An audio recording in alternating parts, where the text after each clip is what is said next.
Stop for a moment and feel the weight of that question in your heart, because in my years studying Carl Jung's work, I have found this to be one of the most profound and necessary journeys of psychological healing that modern people face.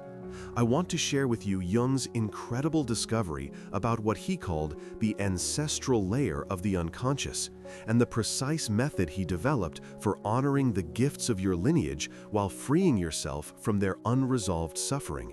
The beautiful truth Jung revealed is that you don't have to choose between loyalty and liberation. You can achieve both through what he called the individuation process.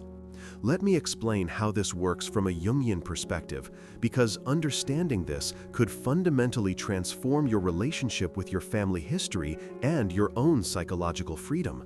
First, I need you to recognize that what you're experiencing is not just personal, it's archetypal. In my research of Jung's cases, I saw countless patients carrying what felt like family curses, repeating patterns of addiction, relationship failures, or financial struggles that weren't originally theirs. Jung discovered that beyond our personal unconscious lies what he termed the collective unconscious, and within it exists an ancestral dimension where unresolved traumas, unlived lives, and unconscious loyalties get passed down through generations. Put yourself in this situation. Have you ever noticed behaviors or reactions in yourself that feel strangely familiar, almost as if they belong to a parent or grandparent, even when you consciously reject them? This is exactly what Jung observed in his clinical work, the phenomenon of psychological inheritance that goes much deeper than mere imitation or learning. Now, here is Jung's crucial insight that changed everything. The unconscious doesn't distinguish between honoring and repeating. Without conscious intervention, we often honor our ancestors by unconsciously recreating their struggles, their limitations, their heartbreaks, mistakenly believing that by carrying their burdens, we remain connected to them. Jung witnessed this repeatedly in his practice. Patients who were living out their grandparents' unlived dreams or parents' unresolved conflicts, all in the name of family loyalty. In one particularly moving case from Jung's memoirs, he worked with a man who struggled with explicable anxiety about financial security despite his considerable wealth. Through their work together, they uncovered that this man's grandfather had experienced devastating poverty during an economic collapse, and this unhealed trauma had become a family possession passed down through generations.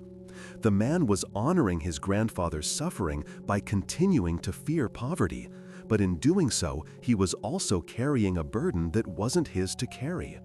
This brings us to Jung's method for transformation, which involves what he called active imagination and symbolic resolution.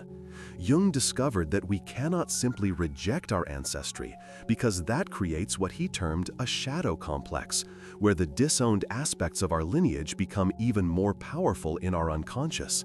Instead, Jung developed a profound process of conscious engagement with these ancestral patterns. Let me share with you the practical steps based on Jung's approach that I've seen create remarkable healing. First, create what Jung would call a sacred space for ancestral dialogue. This isn't about spiritualism, but about psychological engagement. Find a quiet time and place where you can reflect without interruption. Bring to mind specific ancestors, particularly those whose burdens you feel you might be carrying.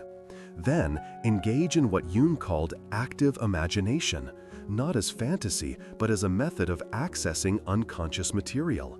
Have an imaginary conversation with them, not to contact spirits, but to access the psychological patterns they represent within your own psyche. Ask them what they needed to express but couldn't, what dreams they had to sacrifice, what truths they couldn't speak. Second, practice what Jung termed symbolic ritual for release. Jung understood that the unconscious responds to symbols and rituals more powerfully than to intellectual understanding. Create a simple ritual that symbolizes both honoring and release. This could be writing letters to ancestors, expressing both gratitude for their strengths and conscious release of their burdens. Then, burning or burying the letters with intention. One of my clients created what she called an ancestral altar, where she placed symbols of both the gifts and the burdens, then ceremonially removed the burden symbols while keeping the gifts. She reported feeling an immediate psychological shift that lasted. Third, and this is crucial in Jungian psychology, identify the positive inheritance. Jung was very clear that our ancestry contains not just burdens, but tremendous resources.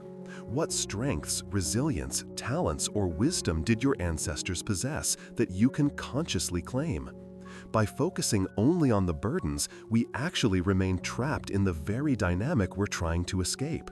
One man I worked with discovered that while he had inherited his family's tendency toward anxiety, he had also inherited their remarkable creativity and problem-solving ability. By consciously developing the latter, he transformed his relationship to the former. Fourth, engage in what Jung called the transcendent function, which is the capacity to hold opposites until a new solution emerges. In this case, the opposites are loyalty to your ancestors and freedom for yourself. The magical discovery Jung made is that when we hold these tensions consciously rather than choosing one over the other, a new psychological position emerges that honors both.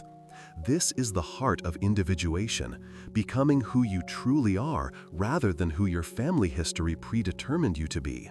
Finally, understand that in Jungian terms, by doing this work, you're not just healing yourself, you're healing the ancestral line. Jung believed that when one person in a family system achieves consciousness around these patterns, it creates what he called a constellating effect that can shift the entire lineage. You become what Jung described as the conscious ancestor for future generations, breaking cycles that might have continued for centuries. The most beautiful insight Jung offered about this process is that true honoring means completing what our ancestors couldn't, not repeating what they suffered. By living more consciously, more wholly, more authentically than previous generations were able to, we actually give their struggles meaning and their sacrifices purpose. We honor them not by carrying their burdens, but by transforming their suffering into wisdom. This work requires courage, the courage to look honestly at your inheritance and consciously choose what to carry forward and what to lay down. But as Jung famously said, until you make the unconscious conscious, it will direct your life and you will call it fate. Tomorrow, we're going to explore a question that builds directly on this foundation. What is the role of gratitude in psychological wholeness? This is absolutely essential because Jung discovered that gratitude is not just a nice emotion, but a crucial psychological function that transforms how we relate to our entire life experience, including our ancestry. Understanding gratitude from Jung's perspective will give you the final piece in learning how to honor your past while fully embracing your present. If this conversation about Jung's wisdom has been meaningful for you, I would be deeply grateful if you would like this video, share your thoughts in the comments about your own experiences with ancestral patterns, and subscribe to continue this journey into Jung's revolutionary understanding of the human psyche. Your engagement helps spread this profound wisdom to others who need it. I'm genuinely excited to continue this exploration with you tomorrow as we uncover Jung's surprising insights about gratitude and psychological wholeness, because what we discover together might just transform how you experience every aspect of your life.